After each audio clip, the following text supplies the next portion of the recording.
Assalamualaikum warahmatullahi wabarakatuh. Baik, di sini saya akan menjelaskan tentang pragmatik dan semantik. Sebelumnya, saya berterima kasih kepada Ibu dosen selaku dosen pengampu mata kuliah pragmatik di Mabes AB.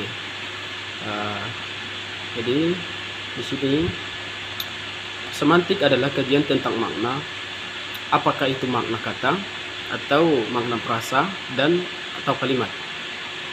Persinggungannya dengan pragmatik sudah terlihat pada penjelasan semiotik, khususnya menyangkut semantik kalimat, tetapi batas keduanya terasa tidak begitu jelas karena keduanya sama-sama menjelajahi makna. Sebagai contohnya, kata ambigu, menerbangkan pesawat itu bisa berbahaya, kemudian menerbangkan pesawat adalah tindakan berbahaya, kemudian pesawat yang terbang itu berbahaya. Kalimat B dan C tidak ambigu, tetapi kalimat A terasa ambigu dan maknanya bisa sama dengan B dan C. Kemudian yang kedua adalah kalimat D dan E dapat dikaitkan bersinonim. Contohnya D, saya menerbangkan pesawat, kemudian E, pesawat itu saya terbangkan.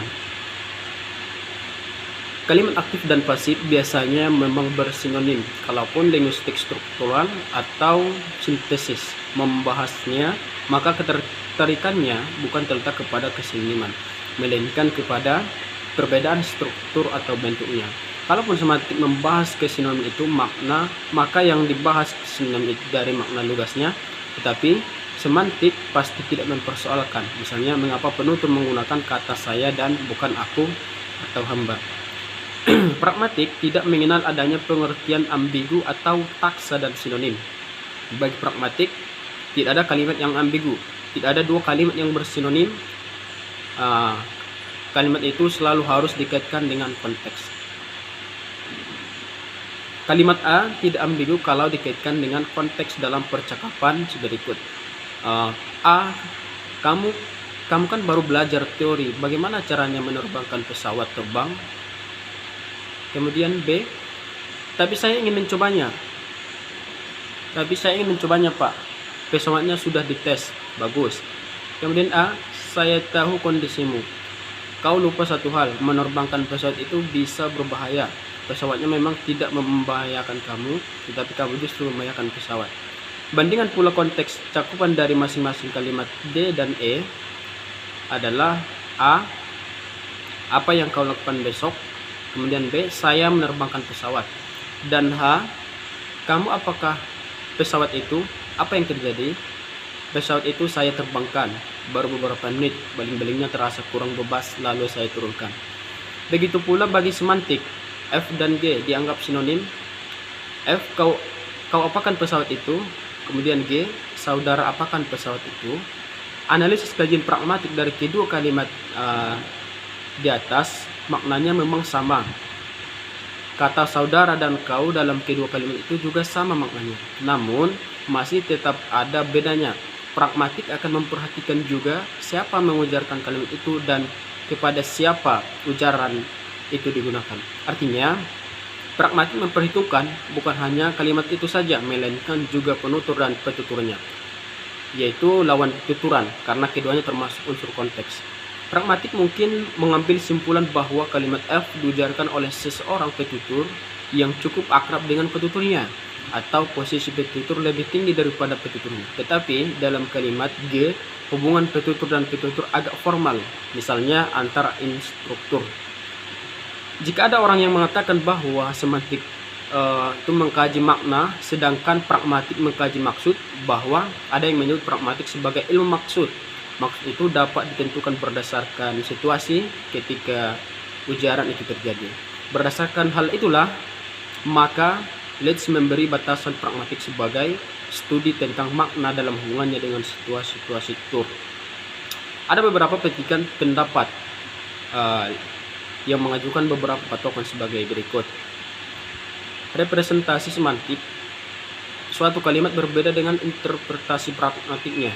Maksudnya, dipandang dari sudut kaidah berbahasa, sebagai kalimat merupakan bentuk logika dan bentuk merepresentasikan atau mewakili makna yang ditentukan. Makna Makna sebagaimana yang diatur oleh kaidah tata bahasa itu sama dengan tafsiran pragmatiknya. Kemudian yang kedua, semantik diatur oleh kaidah tata bahasa. Bersifat gramatikal, pragmatik dikendalikan oleh prinsip atau retoris. Kemudian yang ketiga, kaidah-kaidah tata bahasa pada dasarnya bersifat konvensional, prinsip-prinsip pada dasarnya bersifat non-konvensional, yaitu dimotivasi oleh tujuan-tujuan percakapan. Kaidah tata bahasa termasuk kaidah semantik bersifat konvensional, artinya berdasarkan kesepakatan seluruh pengguna sejak masa lampau ketika masyarakat bahasa itu menentukan atau membangun bahasanya. Kemudian pragmatik mengaitkan makna atau arti gramatikal.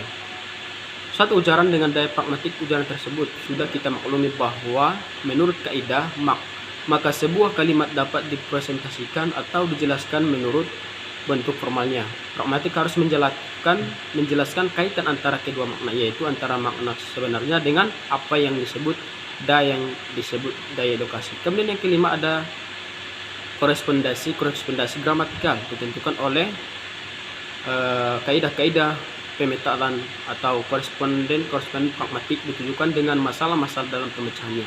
Misalnya, kalimat harus mempunyai subjek yang berkorespondensi dengan predikat. Karena itu, dalam bahasa Indonesia kita dapat berujar wah, hujan begitu, wah, hujan begitu juga, wah hujan. Begitu juga dalam bahasa Inggris. Begitu pula korespondensi atau hubungan antara makna dan bunyi. Jika bunyinya begini, maknanya begitu. Atau jika ingin makna demikian, maka bunyinya harus demikian. Korespondensi pragmatik ditujukan dengan masalah, yaitu masalah antar N dan T. Berikut sebagai pemecahannya. Menurut Leeds, bagi N, masalahnya ialah perencanaan jika saya ingin agar T melakukan atau tidak melakukan tindak. Apa yang harus saya ujarkan sehingga tujuan atau maksud saya berhasil. Dalam keadaan seperti itu, N juga berpikir kata-kata apa yang saya pilih bentuk kalimat apa, panjang pendeknya seperti apa, dan seterusnya. Sebaliknya, bagi T, masalahnya ialah masalah interpretasi. Seandainya N mengujarkan ujaran U, apakah alasan N yang paling masuk akal untuk mengucapkan U? Masalah yang harus dipecahkan oleh T ialah masalah komunikasi, apakah yang sudah dipecahkan oleh N ketika N mengucapkan U. Mungkin itu penjelasan saya tentang pragmatik dan semantik. Maaf, assalamualaikum warahmatullahi wabarakatuh.